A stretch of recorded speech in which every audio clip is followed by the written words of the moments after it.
지난주까지 우리가 10개의 말씀들, 십계명에 대해서 같이 살펴봤습니다. 크게 4개의 대신 계명과 그리고 6개의 대인 계명으로 이루어져 있습니다. 대신 계명을 정말로 지키고 대신 계명, 하나님과 나와의 관계가 된 자들, 그 사람은 당연히 대인 관계도, 하나님의 은혜를 아는 사람, 하나님께서 값없이 주신 은혜를 아는 사람은 대인 계명에서도 부모가 나에게 베풀어 준 은혜, 사랑 알 뿐만이 아니고, 그리고 다른 사람에게도 당연히 하나님께 받은 사랑, 부모에게 받은 사랑 베풀게 돼 있는 것이죠. 그래서 신약에 보면은 이 대신 계명과 대인 계명 두 개를 예수님께서 대강령으로 간단하게 요약해서 말씀하시죠. 모든 율법은 사실은 이 십계명에 축약되어 있는데 그 십계명도 두 가지 법으로 예수님께서 간추려 주십니다. 그래서 내 하나님을 내 목숨을 다하고 힘을 다하고 네 하나님 여호와를 사랑하라. 이게 첫 번째 계명이고, 둘째는 네 몸을 사랑하듯이 네 이웃을 사랑하라. 이 두 계명이 모든 율법과 선지자의 강령이다. 딱 예수님이 결론 주시거든요. 근데 서신서나 그리고 바울 서신서 혹은 또 요한 서신서 이런 부분들을 참고해 본다면 이 예수님께서 간추려 주신 이 두 가지 법을요 하나로 또 축약해서 이야기를 합니다. 그러니까 앞에 있는 네 하나님을 내 마음과 힘과 목숨을 다해서 사랑하라, 그걸로 간추리는 게 아니고 뒤에 내 이웃을 내 몸과 같이 사랑하라 라고 하는 걸로 간추려서 이야기를 해요. 로마서 13장 8절에서 10절 보면 피차 사랑의 빚 외에는 아무에게도 아무 빚도 지지 말라. 남을 사랑하는 자는 율법을 다 이루었느니라. 간음하지 말라, 살인하지 말라, 도둑질하지 말라, 탐내지 말라 한 것과 그 외에 다른 계명이 있을지라도 내 이웃을 내 자신과 같이 사랑하라 하신 그 말씀 가운데 다 들었느니라. 사랑은 이웃에게 악을 행하지 아니하나니 그러므로 사랑은 율법의 완성이니라. 그러니까 이 십계명의 뒷부분이죠. 대인 계명에 대한 것으로 앞에 계명은 이야기를 안, 대신 계명은 이야기를 하지 않고 대인 계명으로 그냥 딱 마무리를 짓습니다. 그 말은 뭐냐면 우리가 하나님을 내 목숨과 같이 사랑하고 하나님을 섬기는 것, 진짜로 그렇다면 그게 어디로 나타나냐면 하나님 섬기는 걸로 나타나는 게 아니고 인간 세상의 사랑과의 관계에서 나타난단 말이에요. 하나님 사랑한다라고 하면서 네 눈앞에 있는 형제를 사랑하지 못하면 그게 말이 되냐라고 이야기하는 게 그 맥락입니다. 그래서 진짜로 너에게 하나님을 온전하게 사랑하고 하나님께 온전하게 너희가 순종하냐? 그건 뭘 보면 알 수 있죠? 그 사람이 네 이웃을 네 몸과 같이 사랑하냐 안 사랑하냐, 그걸로 알 수 있다는 거예요. 그거 안 되면서 나 하나님 섬겨? 그건 말이 안 된다라고 이야기를 하는 겁니다. 물론 하나님을 사랑하지 않는 사람이 이웃에게 사랑과 온정을 베풀 수 있습니다. 근데 그 사람이 베풀어주는 사랑과 온정은 그 영혼을 살리는 사랑은 아니에요. 하나님과 관계가 없기 때문에. 그렇기 때문에 분명하게 차이가 존재하죠. 기독교인들이 가장 망각하기 쉬운 게 나는 하나님 앞에서 산다 이렇게 하면서 대인 계명, 사람 앞에서 불신자들이 사람을 대하는 것들보다 더 못하는 수준이 될 수가 있단 말이죠. 근데 그것은 믿음이 아니다. 그거 하나님 섬기는 거 아니다라고 하는 겁니다. 내가 진짜 하나님 앞에 섰다라고 한다면 오늘 바울이 이야기한 대로 사랑은 이웃에게 악을 행하지 아니하느니라. 그게 당연히 흘러나와야 되는 거죠. 그 사람이 하나님 섬긴다라고 볼 수 있는 겁니다. 그래서 이 사람이 믿음이 있냐 없냐 뭐 보면 알 수 있냐, 사람에게 어떻게 하냐 보면 믿는지 안 믿는지 알 수 있는 거예요. 사람 대할 때 교만하고 함부로 대하면 하나님 앞에서도 교만하고 함부로 대하는 사람이고, 사람에게 어떻게 보면 나를 희생하고 그 사람을 섬기고 그 사람을 살리려고 애를 쓰고 그 사람을 돕는다면 그 사람은 하나님 앞에 자기를 죽이고 하나님을 섬기고 살리는 것, 그게 서로 떨어진 것이 아니다라고 하는 것입니다. 나는 사람 앞에 서지 않고 하나님 앞에서 이런 사람 치고 그러면 제대로 하나님 믿는 사람이 없다는 거예요. 그렇죠? 사람이 중요해? 하나님 어떻게 보시는지가 중요하지? 아니요. 사람이 어떻게 보는지가 하나님 어떻게 보시는지랑 떨어진 게 아니라니까요. 그래서 저 사람은 열심히 교회 다니고 열심히 하는데 인간성이 쓰레기야. 이런 건 말이 안 된다는 거예요. 그 사람이 열심히 종교 생활을 한 거지 하나님 믿는 거는 아니다라고 결론 내릴 수가 있는 겁니다. 그래서 대인계명으로 신약 성경의 그 서신서들에서는 축약을 해서 이야기하고 있다. 대신계명, 대인계명 이 두 개가 나온 것을, 그리고 그것은 동면의 양면같이 같은 것이다라는 사실을 우리가 기억해야 되겠습니다. 오늘 이 십계명 말씀을 다 마치시고 이제 그 뒤에 십계명과 그 뒤에 이제 하나님께서 주시는 계명과 율례와 법도를 이어주는 커넥션 역할을 하는 내러티브가 오늘 22절에서 33절까지 나와 있는 본문입니다. 이 본문에서 위에서 이야기한 십계명 받았었던 그 하나님의 말씀 받았었던 이야기들이 그대로 들어있고요. 그리고 끝으로 가면 이제 앞으로 그 명령과 규례를 풀어서 설명할 것인데 그것에 대한 순종, 그 명령을 다 가르치고 지키고 행하라고 하는 그 내용들이 같이 복합적으로 나와 있습니다. 그래서 앞에 거를 연결시켜주고 뒤에 것을 이제 진행시키는 그런 중간에 낀 내러티브들이 계속 신명기에 나오는데 오늘 본문이 그 본문입니다. 먼저 신명기 5장 22절에서는 그 앞에 하나님께서 10개의 말씀들을 주셨던 그 내용들을, 그 상황들을 설명하고 있죠. 여호와께서 이 모든 말씀을 앞에서 이야기한 10개의 말씀들입니다. 산 위 불 가운데, 구름 가운데, 흑암 가운데서 큰 음성으로 너희 총회에 이르신 후에 더 말씀하지 아니하시고 그것을 두 돌판에 써서 내게 주셨느니라. 하나님께서 직접 현현하셔서 직접 임재하셔서 말씀을 주시는데 그 모양이 불 가운데, 구름 가운데, 흑암 가운데, 그리고 큰 음성 가운데에서 하나님께서 임재하셨다. 백성들이 들을 때에는 그 큰 음성이 말씀으로 분간돼서 안 들렸어요. 천둥 소리 같고 우레소리와 같다라고 출애굽기에서 이야기하거든요. 그러니까 분명히 하나님의 음성은 음성인데 백성들은 그 하나님의 음성을 분별해서 말로 들을 수가 없었던 거죠. 그 말씀으로 분별해서 들었던 자는 모세 한 사람밖에 없는 겁니다. 다른 사람은 그냥 천둥 소리, 우레소리 같이 들렸죠. 나중에 보면은 변화산에서도 제자들, 변화산에서도 그렇고 예수님이 세례받고 올라오는 장면에서도 사람들이 하늘에서 우레 같은 소리를 듣지 하나님의 말씀을 분별해서 못 들어요. 제자들 일부 내 사랑하는 아들이니 너희는 그의 말을 들어라 라고 하는 말씀을 제자들 중에 분별해서 들은 사람이 있는데, 예수님이 세례받고 올라올 때 이는 내 사랑하는 아들이요 내 기뻐하는 자다 말하는데 사람들은 뭐가 번개가 울었나? 그리고 나중에 바울을 부를 때에도 바울은 예수님의 말씀을 들었는데 주변에 있는 사람들은 그 빛을 보고 그들도 이 강력한 빛이 내려오는 것을 봤지만 말씀을 못 들고 무슨 천둥이 울었나?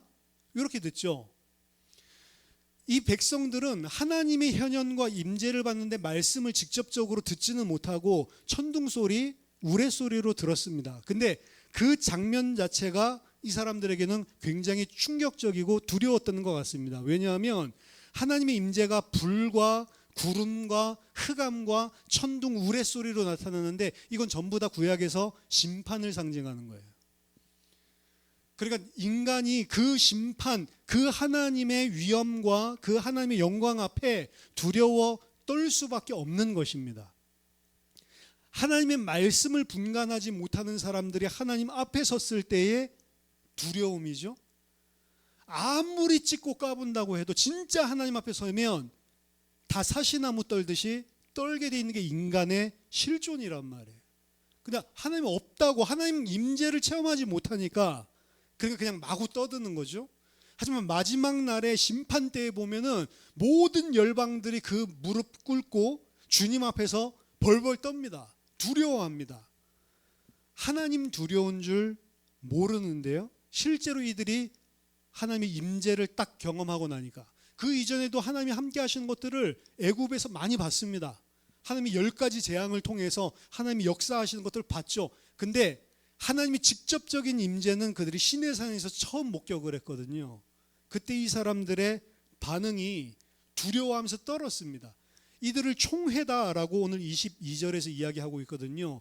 이 총회는 칼, 하나님께서 부르신 자들, 그리고 신약성경에서 에클레시아, 교회입니다.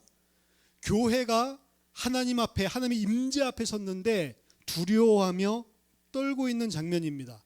그때 하나님께서 그 말씀을 모세가 분명하게 말씀을 듣고 그 말씀을 두 돌판에 써서 주시는데, 더 말씀하지 아니하시고 라고 이야기를 하죠. 더 말씀하지 아니하시고는 정확하게 그냥 직역을 하면 더 이상 아무것도 추가하지 않고, 뭘 이야기하느냐면 이 10개의 말씀들 안에 하나님이 전하고 싶은 내용이 완전하게 다 들어가 있다라는 것을 의미하는 것입니다.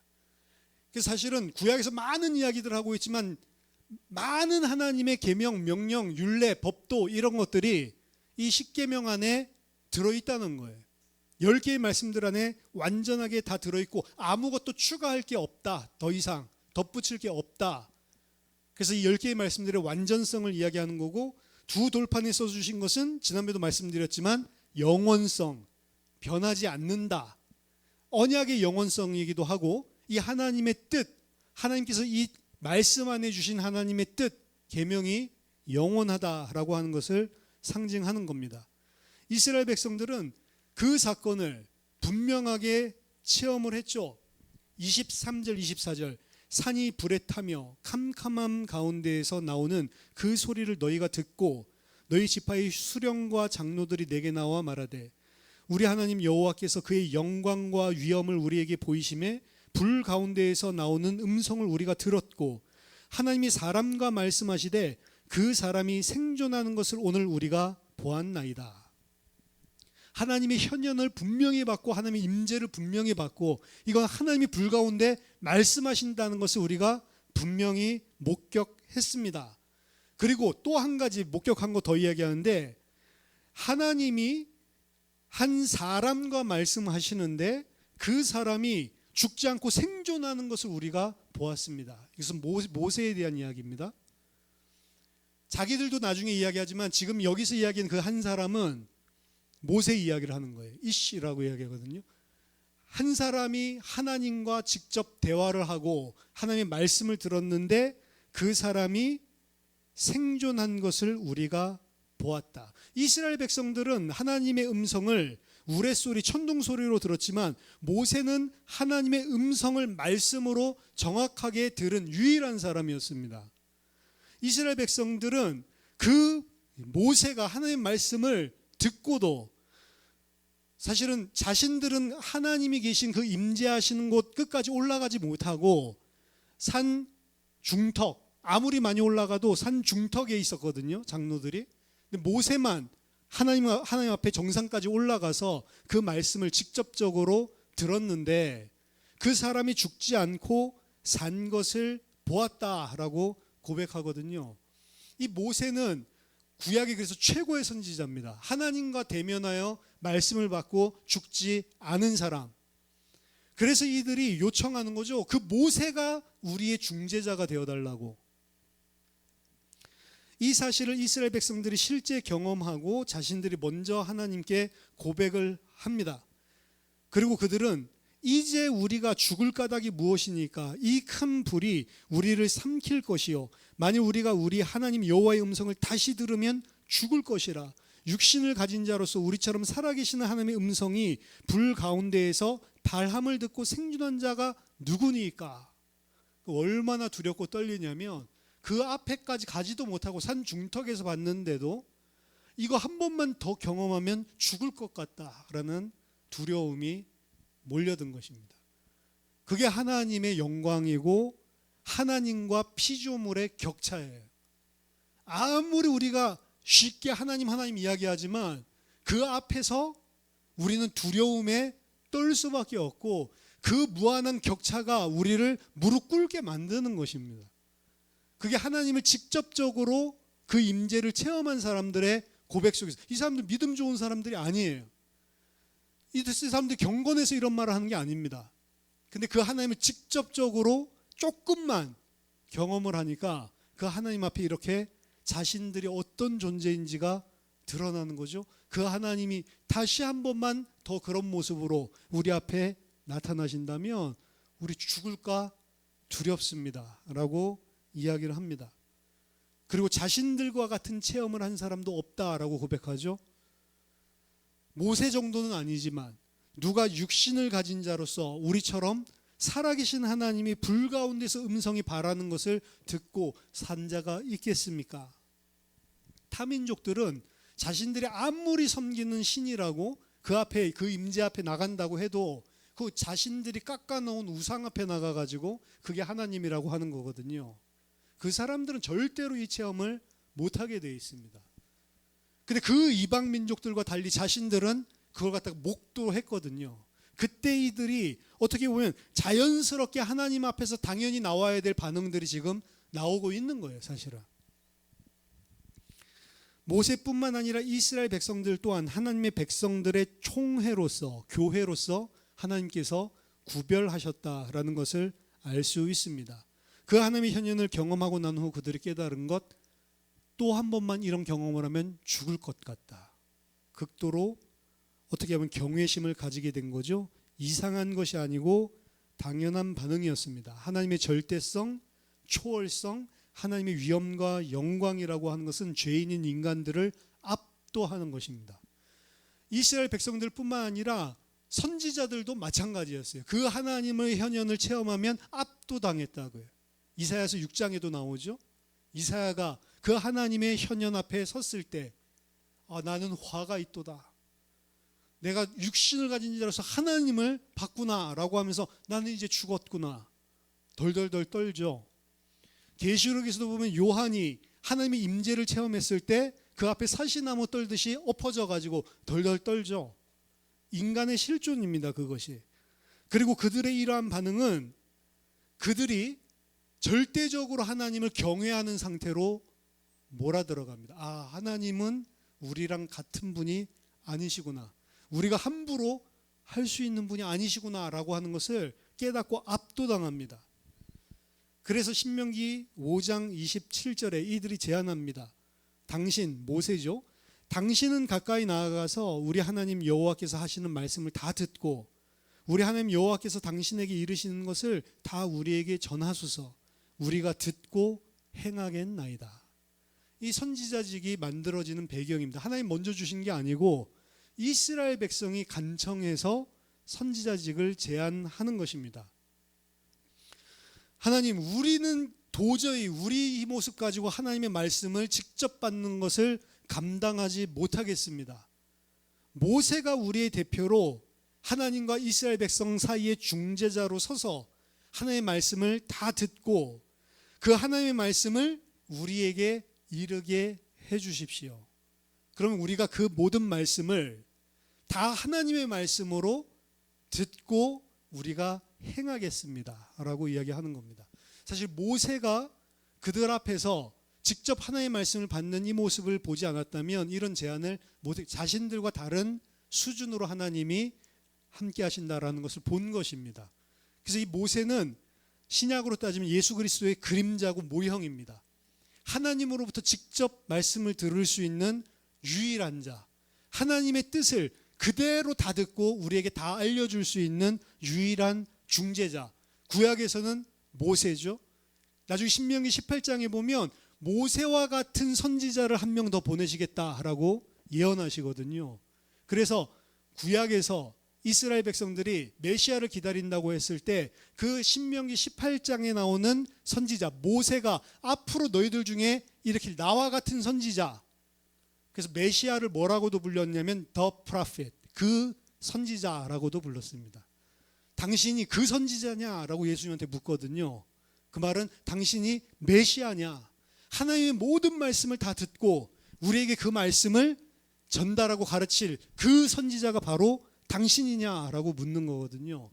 구약에서는 그 일을 감당했었던 최고봉이 모세입니다. 그래서 모세가 최고의 선지자로 이야기를 하고 있어요. 그 모세가 하나님의 말씀을 듣고 전달해 주는 모든 말씀을 우리가 듣고 행하겠나이다. 근데 이 지금 하나님을 두려워해서 감히 자신들이 직접 들으러 나가지도 못하고 중재자를 통해서 하나님께서 주시는 말씀을 우리가 하나님의 말씀으로 다 받아들이고 그리고 거기에 순종하여 듣고 준행하겠습니다 라고 하는 이 말씀을 하나님께서 들으셨어요. 모세가 그 말씀을 백성들이 이렇게 말하는데요 전달해 준 게 아니고요. 28절에 보니까 여호와께서 너희가 내게 말할 때에 너희가 말하는 소리를 들으신지라.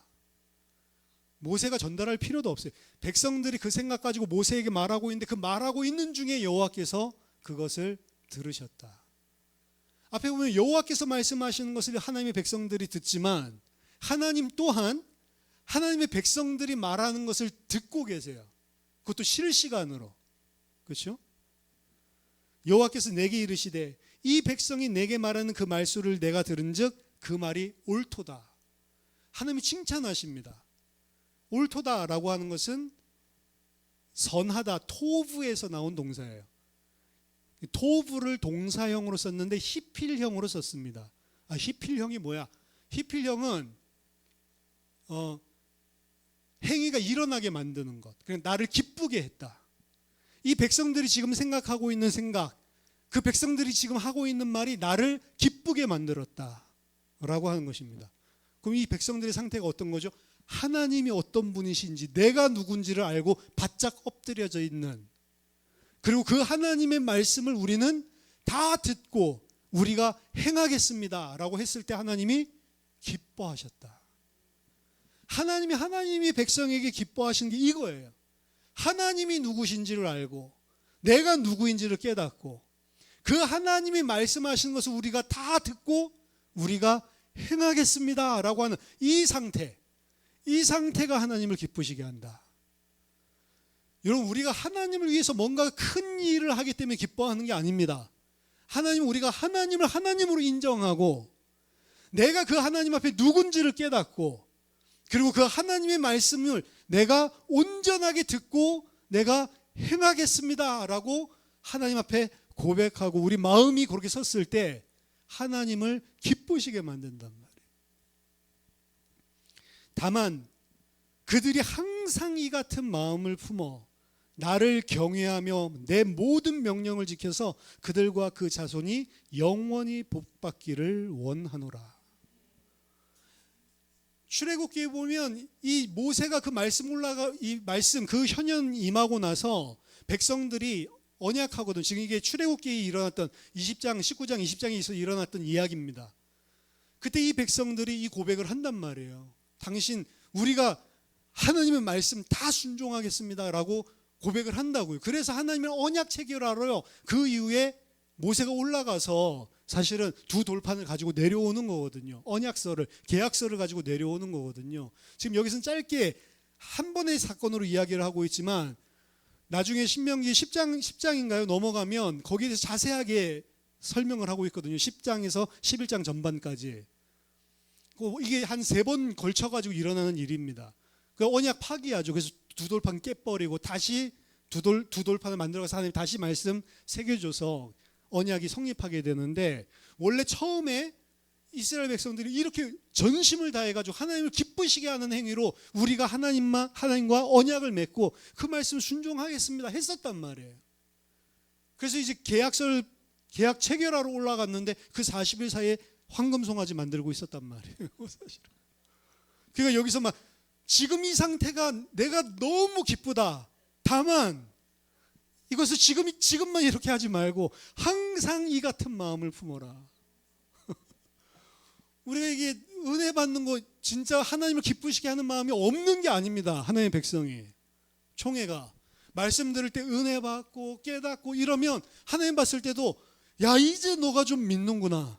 이제 너가 좀 하나님의 백성이 뭔지 하나님 누군지 아는구나. 하나님 기쁘시게 할 때가 있어요, 우리도. 근데 그게 잠깐이란 말이에요. 하나님은 잠깐 하지 말고 항상 이같이 좀 해라. 지금 이렇게 하는 거죠. 항상 이같이 이 마음을 품어서 나를 경외하고, 그렇죠. 지금 이 사람도 완전히 두려워하다라는 똑같은 단어거든요. 야레, 여호와를 두려워하고 하나님이 누구신지를 진짜로 알고 우리가 무슨 값을 하고 있는, 우리가 뭘로 만들어진 존재인지를 깨닫고 나 자신 알고 하나님을 알면 경외할 수밖에 없는 것입니다. 근데 지금 이들이 그 상태에 딱 들어 하나님 임재 한번 딱 체험하고, 그리고 그 말씀은 무엇이든지 우리가 다 지키겠습니다. 그래, 항상 이 마음을 너희가 품어서 나를 경외하고 내 모든 명령을 지켜라. 무엇을 위해? 원래 지켜서 이게 아니고 지켜라. 무엇 하기 위해? 소대 목적어, 이거 목적절 나오듯이 그들과 그 자손이 영원히 복받기 위해서. 사실 이 상태가 복받은 상태거든요. 성경에서 이야기하는 복받은 상태는 육신적으로 풍요로움을 누리는 것들을 구약에서는 이야기를 하고 있지만, 그 육신적인 풍요로움 자체가 저주라고도 또한 구약에서 이야기합니다. 육신적인 풍요로움이 기준이 아니고 육신적인 풍요로움은 따라오는 거예요. 뭐가 됐을 때? 복받은 상태가 됐을 때, 하나님을 경외하고 하나님의 명령을 순종하는 그 복받은 상태가 됐을 때 에덴의 복은 에덴의 풍요로움은 따라오는 거란 말이에요. 이게 안 되면 성경에서 많은 것을 가졌기 때문에 교만해지고 망한다라고 구약도 이야기를 하고 있어요. 그래서 기도할 때 어떻게 기도하냐면, 너무 부하게도 하지 마시고 너무 가난하게도 하지 마시고, 너무 부해서 내가 교만할까 하오며, 너무 가난해서 내가 너무 힘들어서 하나님을 믿지 않을까. 그러니까 어떻게 보면 이 상태를 유지하게 해주십시오. 하나님을 경외하고 그리고 그의 명령을 다 지키겠습니다. 이게 복된 상태예요. 사실 이 상태에서는 하나님이 책임져 주시는 상태예요. 사실은 가장 좋은 복받은 상태. 근데 인간은 이게 안 된다는 겁니다. 하나님 경외하고 내가 하나님 앞에 누군지를 알고 난 하나님의 말씀 순종하는 자 되겠습니다. 이 상태가 잘 안 되는 거예요. 하나님께서 너희가 항상 이 마음을 품기를 원한다. 이스라엘 백성만 하나님의 음성을 듣는 게 아닙니다. 모세가 하나님께 보고드려서 안 게 아니고 하나님이 먼저 이스라엘의 음성을 들었어요. 이스라엘 백성만 하나님 말씀 듣는 게 아니고 하나님이 이스라엘 백성의 음성을 다 듣고 있다. 근데 그 이스라엘의 음성이 하나님이 기쁘게 하는 음성이었어요. 그들이 하는 고백이 하나님을 기쁘게 하는 고백. 모세가 가르쳐 줄 필요도 없이 하나님이 듣고 바로 기쁘시게 흡족하게 생각하십니다. 그래서 그들이 선지자직을 제안한 이유가 뭔지를 들으시고 흔쾌히 승낙해 주시는 거죠. 이 시간표 이후로 하나님은 이스라엘 백성과 직접 말씀을 안 하세요. 선지자를 통해서만 말씀하십니다. 오늘날 우리가 직접 하나님의 음성을 들으면 나도 이렇게 되지 않아요. 직접 말씀 안 하십니다. 선지자를 통해서 말씀하세요. 그럼 선지자가 누구냐? 선지자는 그 선지자 예수 그리스도로 끝난 겁니다. 그 예수 그리스도께서 하신 모든 말씀이 이 성경 안에 들어가 있는 거예요. 그 성경 안에는 예수 그리스도께서 하신 모든 말씀이 들어있을 뿐만 아니라 나중에 보면 모세를 보고 그것을 가르치라고 하거든요. 그 예수님께서 하신 말씀이 무엇을 의미하는 것인지 가르치는 내용까지도 다 들어가 있습니다. 그게 신약 성경입니다. 그 하나님의 음성을 오늘날 신약 성경까지 성경이 완료되고 난 이후에 누구에게서 들어야 되냐? 이 말씀 속에서 들어야 되는 거예요. 사실은 직접 듣는 거 그거 하나님 아닙니다. 직통계시 그런 거 없습니다. 그건 무당이 하는 거, 귀신이 하는 짓이에요. 왜냐하면 그거는 변질시킬 수가 있어요. 그거는 귀신도 똑같이 흉내낼 수 있어요. 그래서 여러분 기도 열심히 하다가 무슨 소리가 들리면 그거 하나님이라고 믿으면 안 됩니다. 내가 정신 문제가 왔네 이렇게 생각을 해야 돼요. 그거 하나님 음성 그거 계속 따라가잖아요. 그러면 여러분 정신분열증 걸리는 거예요. 하나님 아닙니다. 뭐 보인다, 그거 하나님 아니라니까요. 제가 우리 하나님 만나야지 삽니다 하니까 난 만났어요. 예? 새벽 기도하는데 갑자기 펑 하면서 뭉게뭉게 하면서 할아버지가 나타나요. 난 네 여호와 하나님이다. 수염을 이렇게 해서 그 이미 만났대요. 그거 하나님 아니라니까요. 귀신이라니까. 하나님 눈으로 보이지 않고 눈에 제한되지 않고요. 하나님이 어떻게 돼요? 할아버지 나타날 건 아니고 어떻게 돼요? 오늘 그 앞에 완전히 바짝 하나님이 누구고 내가 누구고 나는 감히 이거 감당할 수 없다. 압도되고 이러는 거지. 저 하나님 나 만났다. 이렇게 안 된다니까요. 가짜 하나님. 음성이 들렸다? 어떻게 돼요? 그 음성 한 번만 들으면 죽을 것 같다. 절대로 하나님 그래서 직통계시 없습니다. 나는 뭐 특별한 그런 사람들 전부 다 귀신 들렸구나 이렇게 보시면 돼요. 교회 안에 그 귀신 들린 사람들이 많아요. 그래서 교회 안에서 내가 하나님께 무슨 특별한 말씀을 받았다라고 생각하는 사람, 그 사람 좀 약간 이상한 사람이구나 이렇게 생각하시면 됩니다. 그럼 예언의 은사가 없습니까?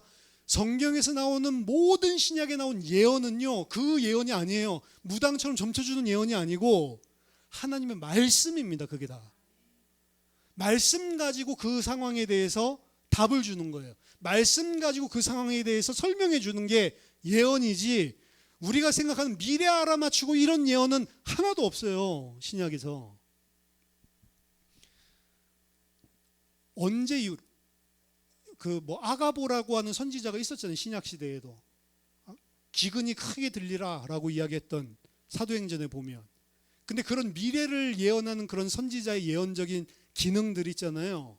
그런 예언적인 기능이 아가보뿐만이 아니고 사도들에게서도 시간이 지나면 지날수록 이 하나님의 말씀, 신약이 완성되면 완성될수록 그 희한한 능력이 안 나타났다니까요.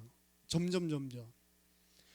예수님이 오셨을 때 폭발적으로 그런 일들이 일어났습니다. 막 귀신이 실제로 눈에 보이게 활동하는 역사들이 일어나고 대적하는 역사들이, 쫓겨나는 역사들이 실제 눈에 가시화될 정도로 엄청나게 드러났던 적이 있었죠. 예수님 오셨을 때. 그리고 예수님이 그 일 다 마치시고 사도들이 초기 사역할 때도 희한한 능력들이 나타나고 귀신들이 울부짖으며 떠나가고 이런 것들이 나타났죠. 근데 신약이 완성되면 완성될수록 점점 그 가시적인 현상들이 없어졌다고요. 방언을 했다. 그 방언 또한 이상한 말 하는 게 아니고요. 오늘날처럼 랄랄라 룰룰루 하는 게 아니고 외국어인데, 그 외국어로 내가 배우지 않았는데 외국어가 터져서 하나님이 큰 일을 말했단 말이에요. 그런 일들이 벌어졌어요. 그러니까 외국에서 온 사람들이 저 사람들이 우리 모국어로 하네? 깜짝 놀라죠. 그런 일들이 벌어졌었는데 그 현상 또한 신약이 완성되는, 계시가 완성되는 시점으로 가면 갈수록 교회의 역사 속에서 사라져 버려요. 근데 그게 갑자기 1900년대에 또 나타난 거예요. 어떤 형태로? 외국어가 아니고 랄랄룰루로.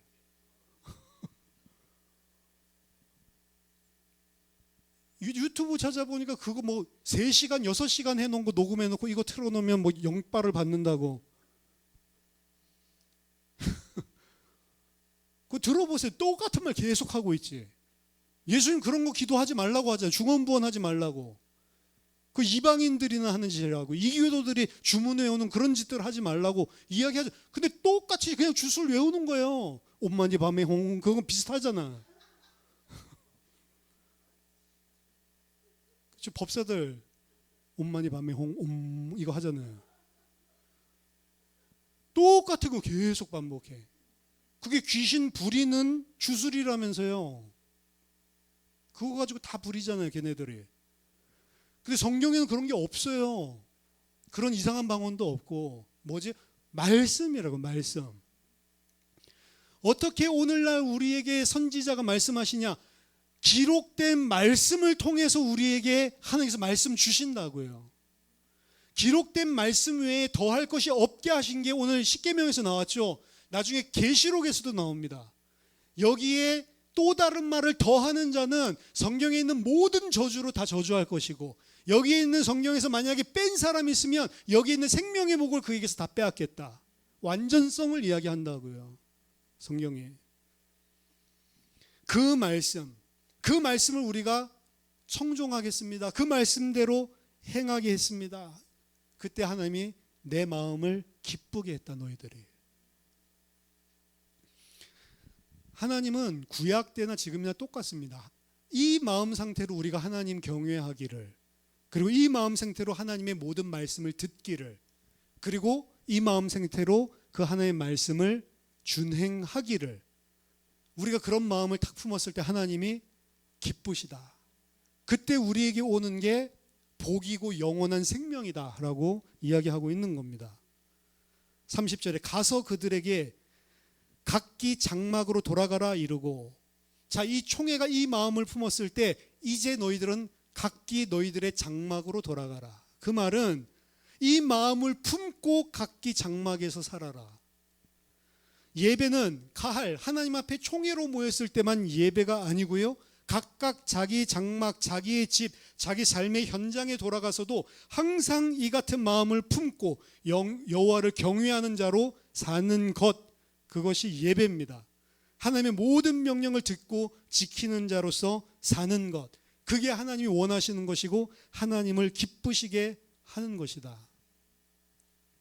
31절, 너는 여기 내 곁에 서 있으라. 내가 모든 명령과 규례와 법도를 내게 이르리니 너는 그것을 그들에게 가르쳐서 내가 그들에게 기업으로 주는 땅에서 그들에게 이것을 행하게 하라. 명령, 규례, 법도.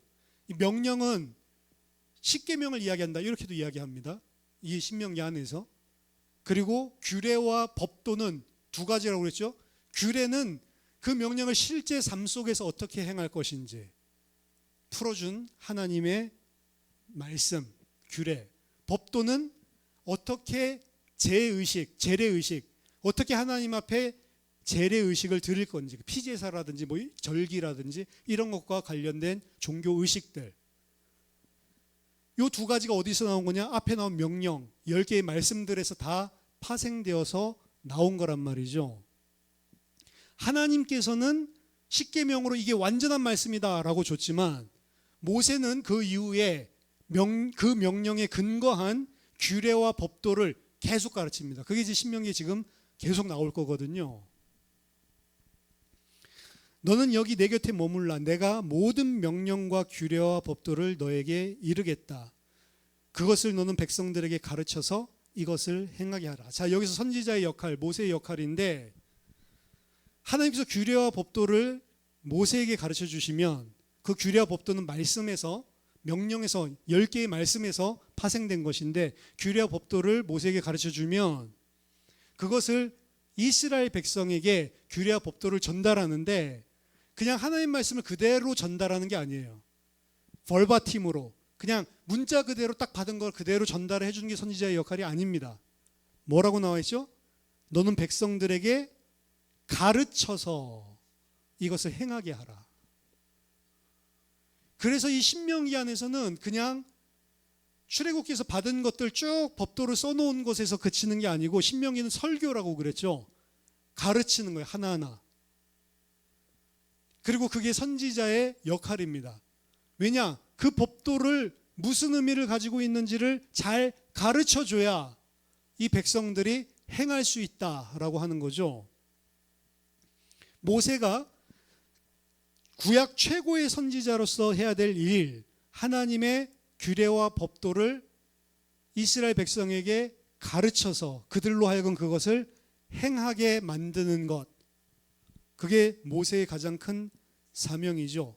32절 33절, 그런즉 너희 하나님 여호와께서 너희에게 명하신 대로 너희는 삼가 행하여 좌로나 우로나 치우치지 말고 너희 하나님 여호와께서 너희에게 명령하신 모든 도를 행하라. 그리하면 너희가 살 것이요 복이 너희에게 있을 것이며 너희가 차지한 땅에서 너희의 날이 길리라.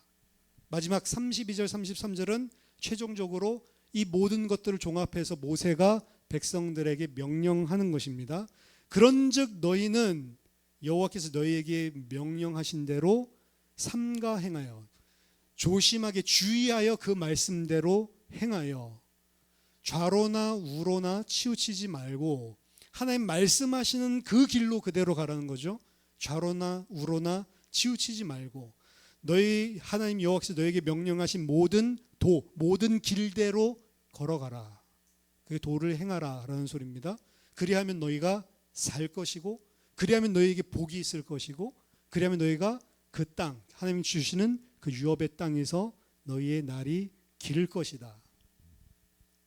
이게 사실은 사람, 어떻게 보면 인간의 근본이죠. 32절 33절 전도서 12장 13절에서도 일의 결국을 다 들었으니 하나님을 경외하고 그 명령들을 지킬지어다. 이것이 모든 사람의 본분이니라. 이것이 인간의 본분이다. 하나님을 경외하고 그의 명령들을 지키는 것. 자, 오늘 이 말씀들 통해서 몇 가지만 정리하고 넘어가겠습니다. 먼저 첫 번째, 선지자직을 주시는 장면이에요.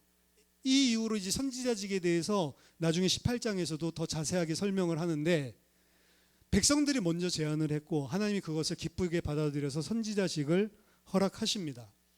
그럼 이 선지자직이 세워지고 난 이후에 모세를 지금 최초의 선지자면서 최고의 선지자로 구약에 세워지는 거거든요.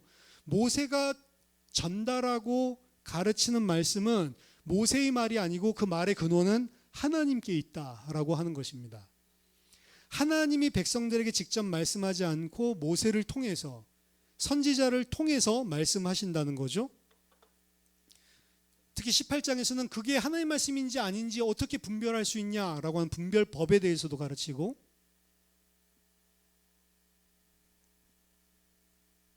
왜냐하면 거짓 선지자들이 너무 많으니까. 그리고 앞으로도 모세와 같은 선지자들을 너희 형제 중에서 일으킬 것이다. 그냥 지속적으로 선지자들이 일어나죠. 근데 그 선지자를 어떻게 보면 한 사람으로 이야기를 했기 때문에 궁극적인 모세와 같은 선지자. 왜냐하면 그 다음에 나온 선지자들 보니까 모세만 못하거든요. 그러니까 이스라엘 백성들이 진짜 모세 같은 선지자가 언제 일어날까, 이렇게 이제 기다리게 된 거죠. 근데 그 모세와 같은 선지자, 그 선지자가 바로 예수님인 거죠. 어떻게 보면 모세와 같은 선지자라고 했는데 모세를 뛰어넘는 거죠. 직접 하나님으로부터 하나님의 모든 말씀을 다 듣고 그것을 그대로 다 알려주시는 분. 요한복음 14장에서 16장까지 내가 들은 것을 다 너희에게 그대로 알려줬다라는 것을 강조하죠. 그 선지자라는 이야기입니다. 그리스도죠. 하나님의 모든 말씀을 온전하게 가르쳐 주실 분. 그래서 모세가 가르치는 것은, 모세도 이제 가르치잖아요, 신명기에서. 틀린 것은 아니지만 예수님이 가르쳐 주신 것은 그 말씀의 깊이가 달랐어요. 그래서 모세가 산에 올라가서 하나님의 말씀을 받아와서 백성들에게 가르치는 게 신명기에 풀어서 설교로 지금 써져 있는데, 모세가 가르쳐 준 것은 틀린 것은 아니지만 모세는 하나님의 말씀을 온전하게 풀어내서 가르쳐 주지를 못하는 것입니다, 말하자면. 그래서 예수님이 똑같이 산에 올라가서 제자들에게 말씀을 풀어주시는 거예요. 그게 산상수훈이죠. 거기에 보면 너희들은 이렇게 말을 들었지만 그건 누구한테 들은 거냐? 모세한테 들은 거예요. 너희들은 모세를 통해서 이런 말씀을 들었지만 나는 너희에게 말하노니, 그 대조를 하면서 예수님 말씀하시거든요. 너희는 살인하지 말라라는 말을 들었지만 나는 너희에게 말하노니 네 형제를 보고 라가라 하는 자마다 다 지옥불에 떨어질 것이다. 너희는 간음하지 말라는 말을 들었지만 나는 너희에게 말하노니 여자를 보고 음욕을 품는 자는 이미 그 마음속에 간음을 저질렀느니라.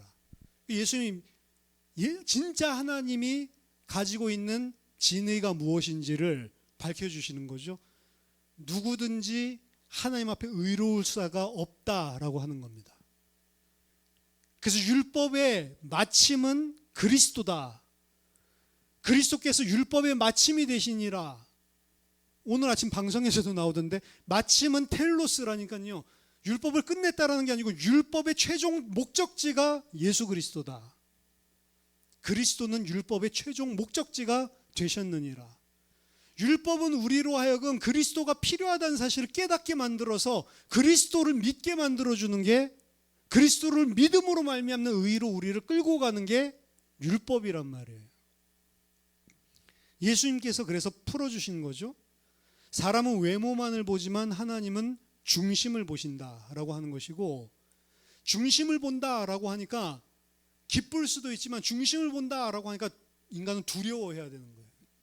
왜냐하면 우리는 계속 속에 뭐가 껴 있거든요. 뭘 하면서도 진짜 순수하게 하나님을 경외하고 사랑하고 이래서 한다기보다는 뭐가 껴 있을 가능성이 훨씬 더 큰 게 인간이거든요. 하나님 그 마음의 내면까지 다 보고 계십니다. 아까 자기네들끼리 하는 이야기도 다 듣고 계시잖아요. 이야기를 안 해도 생각까지도 중심까지도 다 보고 계신 분이 하나님이십니다. 그리고 그 내면 속에 있는 게 뭔지를 더 중요하게 보시는 분입니다. 겉으로 하는 것보다 진짜 그 속에 무엇이 있는지. 겉으로 할 때에는 실수하고 넘어질 수 있지만 그 속에는 진짜 뭐가 있는지를 아는 거예요. 그래서 어떻게 보면 완벽주의자가 되라는 말이 아니고 하나님이 우리의 중심을 보는 게 또 일면으로 보면 더 감사한 걸 수도 있습니다. 비록 하질 못했는데 그 마음속에 진짜 하나님 앞에서 내가 하나님 기뻐하시게 하는 삶을 살고 싶은 그 중심이 있다는 것도 아시거든요. 그렇게 못하고 있는 상황 속에 있다 할지라도. 그래서 어떤 사람에게는 마음의 중심을 보는 게 두려운 일이지만 어떤 사람은 마음의 중심을 보는 게 감사가 되는 겁니다. 그게 진짜 믿음 있는 사람이에요. 두 번째로는 예수님을 우리가 믿는다라고 이야기를 하는데 예수님 믿는 것은 일주일에 한 번 교회에 나와서 예배 드리는 게 예수 믿는 게 절대로 아니라는 거. 물론 일주일에 한 번 교회에 나와서 예배 드리는 것도 못하는 사람도 있으니까 그래도 그거 하는 게 신앙생활 잘하는 것처럼 이야기를 하고 착각을 하지만 하나님 앞에서 잠깐 그 경외하는 마음 가지고 잠깐 하나님을 두려워하고 그 말씀 지켜야 되겠다라고 생각하는 것, 그게 하나님 믿는 게 아니라고요. 어디에서도 장막에 돌아가서 자기의 일상의 삶들 속에 아무것도 없는 그냥 일상의 삶들 속에 하나님을 경외하고 그 말씀을 듣고 지키려고 하는 그 중심을 가지고 살아가는 것, 그것이 예배입니다. 그것이 여호와를 경외하고 그 여호와를 기쁘게 하는 거란 말이죠. 이게 지금 잠깐의 순간에만 있으면 안 되고 우리의 삶들 속에 일주일 내내 일어나야 된다. 내가 예수를 믿고 있다는 것을 뭘 가지고 알 수 있습니까? 교회에 나오는 거 가지고 알 수 없는 거고요. 내가 한번 영접 기도했다 이걸로 알 수 없는 거고요. 내 삶 속에 뭐가 있어야 되냐? 이게 있어야 되는 거예요. 그래서 내 삶 속에 거룩이 일어나고 있냐? 점진적으로 내가 진짜 하나님이 기뻐하시는 쪽으로 내가 성장하고 있냐라고 하는 게 있어야지만 구원받았다는 확신을 할 수 있는 겁니다. 만약 그게 없다라고 하면은 구원 안 받았는지도 모른다. 두려워해야 된다는 거죠. 걱정해야 되는 것입니다. 근데 내 삶들 속에 그러한 하나님의 거룩을 닮아가고 하나님 기쁘시게 하는 삶으로 내 삶이 성장을 하고 변화가 일어나고 있다? 그럼 우리는 알 수 있는, 완전하지는 않지만 내 속에 착한 일을 시작하시니까 그리스도의 날까지 완성시킨다고 했거든요. 하나님은 나를 구원하셨으면 그대로 내버려 두는 게 아니라 진짜 구원받은 자라면 내 속에 일을 하신단 말이에요. 근데 그 일은 뭘 가지고 하냐? 말씀으로 하시는 겁니다. 그 말씀을 내가 듣고 그 말씀을 내가 지켜 행하겠습니다. 완전한 걸 바라는 게 아니고 하나님 우리 중심 보신다고 그랬죠. 그게 있어야지만 하나님의 백성이라는 겁니다. 그게 전혀 없으면 나는 구원받지 못했구나라고 생각하면 맞습니다.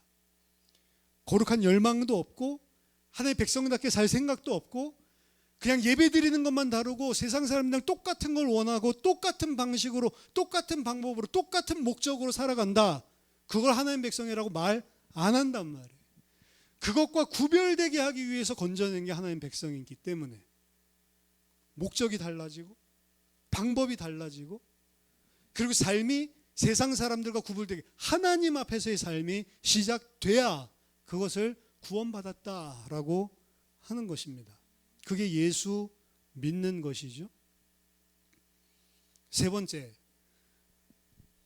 이 말씀을 가르쳐서 여호와께 들은 모든 말씀을 이 백성들에게 가르쳐서 지키게 만들어라. 어디서 많이 들어본 거죠? 마태복음 28장 18절에서 20절, 하늘과 땅의 모든 권세를 내게 주셨으니 너희는 가서 모든 족속으로 모든 민족으로 제자를 삼아 아버지 아들과 성령의 이름으로 세례를 주고 내가 너희에게 분부한 모든 것을 가르쳐 지키게 하라. 이거죠. 예수님께서 이 하나님의 뜻을 그대로 사실은 전해주신 거예요. 제자들에게. 예수님이 이 땅에 오셔서 하신 게 뭐냐? 하나님의 모든 뜻을 가르쳐서 지키게 만드는 제자 사역을 하신 것이고, 그 제자들에게도 너희도 가서 모든 족속으로 제자를 삼아서 내가 너희에게 분부한 모든 것을 가르쳐 지키게 하라. 볼지어다 내가 세상 끝날까지 너희와 항상 함께 있으리라. 하나님의 뜻을 행하고 하나님의 뜻을 지키는 자로 만드는 게 궁극적인 예수님의 사역이고 제자들의 사역입니다. 그리고 교회 안에서 제자 사역을 한다라고 이야기를 한다면 이것밖에 없는 거예요. 하나님 주신 말씀을 분부한 모든 것을 가르쳐서 지키게 만드는 거. 그럼 그 가르쳐서 지키게 만든 제자가 또 다른 사람을 가르쳐서 지키게 만드는 거. 요거 외에는 없습니다. 그럼 그 가르쳐서 지키는 내용은 성경을 근거로 해야 되겠죠? 내 말 가지고 하는 게 아니고 하나님의 말씀으로 해야 되는 것이고, 그리고 그것을 가르쳐 지키고 행하는 제자들이 발생했을 때 그때 그 교회는 제자 삼는 사역을 통해 확산하고 그리고 세상을 살리는 방향으로 나가게 돼 있는 거죠. 근데 교회에서 가장 안 되는 것은 제자 사역. 교회는 그래서 무리가 모여든다고 이야기한 거예요. 제자 사역은 어디서 돼요? 특별한 선교 단체에서. 거기서는 철저하게 가르치고 순종하게 하고 좀 율법적이긴 한데 스파르타 같이 막 그렇게 하거든요. 근데 교회 안에는 훈련이 없어요. 보통은. 어떻게 보면 교회 안에서 해야 될 걸 못하니까 바깥에서 선교단체에서 교회가 해야 될 거를 한 거죠. 물론 그 방법은 성경적이냐? 그렇지 않은 요소들도 많이 있어요. 그러니까 문제되는 거죠. 하지만 그 안에서 조금 말씀대로 살아보려고 몸부림쳤던 제자의 냄새를 조금 맡아봤던 사람이 교회 안에 들어오면 그 색깔이 없는 거예요. 교회 안에는. 교회 안에는 너무 종교적으로 복음이 뭔지도 잘 모르는 상태에서 너무 육신적으로 하나님을 알고 육신적인 위로만 받기를 원하고 심지어 이 안에서는 자리싸움을 하고 이런 것들을 보는 겁니다. 그러니까 그 선교단체를 파라교회라고 하거든요. 파라철치라고 이야기하거든요. 파라. 이런 교회는 로컬 철치라고 하고 로컬이랑 파라가 분리가 돼버려요. 근데 원래 신약성경의 교회는 로컬 파라 구분이 없어요. 교회가 그냥 그 모든 것을 다 하는 거예요. 모여있을 때에도 각자의 집으로 흩어졌을 때에도 모이는 교회, 로컬 교회도 흩어져 있는 내 현장, 파라 교회도 다 교회 안에서 제자 사역이 다 일어나고 확산이 됐단 말이죠. 가르쳐서 지키게 하라. 저는 이번 주간에 조금 이 부분에 하나님께 많은 은혜와 도전을 받았는데, 가르쳐서, 근데 가르치는 데 목적이 있는 게 아니고 지킬 수 있도록 가르쳐야 되는데, 나 어떻게 보면 너무 중요한 내용들을 가르쳤지만 지킬 수 있게 가르쳐 주지를 못하는구나, 이런 생각을 좀 했습니다. 그래서 오후 시간에 기도에 대해서 좀 이야기를 해야 되겠다 생각을 했는데, 나중에 오후 예배 때 가르쳐서 지키게 만들게 하기 위해서는 단계들이 있고 과정들이 있는데 그 부분을 그냥 건너뛰고 결론만 이야기를 한 건가, 이런 생각이 많이 들었습니다. 그러니까 결론 들으니까 말은 맞는데 실제로 그럼 내 삶은 뭐 어쩌라고, 이런 것들이 그럼 가르쳐서 지키게 하지를 못했구나, 틀렸구나. 그럼 가르쳐서 지키게 하려면 실제적인 삶에 적용이 되고 실제적인 삶이랑 관련이 있어야 되는 건데, 이런 부분들을 하나님이 저에게 충격적으로 주셨습니다. 너는 가르쳤지, 가르쳐서 지키게 하는 사역을 안 하잖아. 그래서 좀 그 생각들을 좀 많이 했습니다. 그리고 가르쳐서 지키게 하는 사역들에 대해서 목사가 가진 한계도 조금 생각을 하게 됐어요. 결국에 그래서 초대교회의 사도행전, 전 요한복음이 끝나면 사도행전을 볼까 생각을 하고 있는데, 사도행전에 있었던 교회들의 모든 사역들은 사도 중심의 사역이 아니고요, 평신도들, 우리가 이야기하는 평신도는 나쁜 말인데 그냥 성도들이 중심된 사역이었어요. 그들이랑 똑같은 눈높이와 똑같은 삶을 살고 있는 성도들이 제자 사역을 하고 사역을 하는 거죠. 그리고 우리 교회에 대해서 살펴봤지만, 목사요 교사는 성도들을 가르쳐서 사역을 하게 만든다라고 했잖아요. 봉사의 일을 하게 하면 그게 봉사가 아니고 사역이라고 이야기했잖아요. 그러면 진짜로 제대로 가르쳐서 지키게 하려고 하면 성도들 안에 제자들이 일어나고 그들이 본격적으로 사역을 하게끔 움직여지지 않으면 불가능한 거다. 안 그러면 그냥 프로그램으로 그냥 끝날 공산이 높다. 그래서 우리 교회가 살리고 섬기는 종 돼야 된다라고 했을 때, 결국 1차적으로 이 안에 제자 그룹이 먼저 일어나야 되고, 그 제자 그룹이 실제적으로 그들의 눈높이에 맞게 가르치고 그대로 행할 수 있도록 제자 사역을 해야만 되는 거다. 안 그러면 불가능하다. 이런 부분들에 대해서 다시 생각하게 됐습니다. 원래 다 알고 있었던 건데 실제 교회 안에서 그렇게 안 되고 있구나, 이런 부분들을 조금 많이 봤습니다. 그 안 된 이유들도 저는 알고 있는데, 결국에 하나님께서 모세에게 그리고 예수님께서 제자들에게 이야기한 것은 이 모든 말씀을 가르치는 데 포커스가 있는 게 아니고 가르쳐서 지키게 하는 데 포커스가 있는 거잖아요. 가르쳤는데 안 지키면 말짱 도루묵이잖아요. 어떻게 지키게 할 거냐. 그럼 여러분들도 말씀을 받을 때 내가 이 말씀을 그냥 듣고 이런 거구나, 이게 중요한 게 아니고, 그럼 그것을 어떻게 삶 속에서 하라는 건지, 거기에 대한 구체적인 고민들이 있어야 된다는 거죠.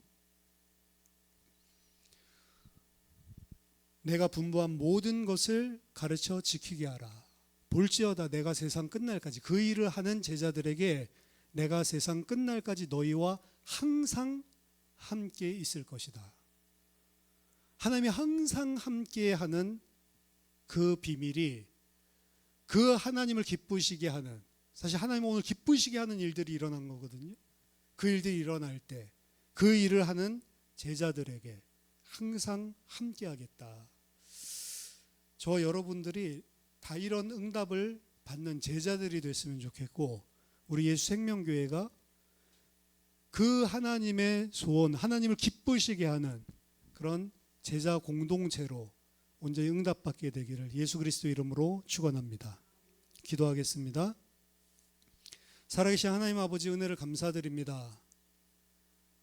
저희들에게 정말 하나님을 경외하고 그 모든 하나님의 말씀들을 다 듣고 순종하고 준행할 수 있는 그 마음을 품게 하셔서 하나님을 기쁘시게 하는 그리스도인으로 한 주간 승리하게 하여 주시옵소서.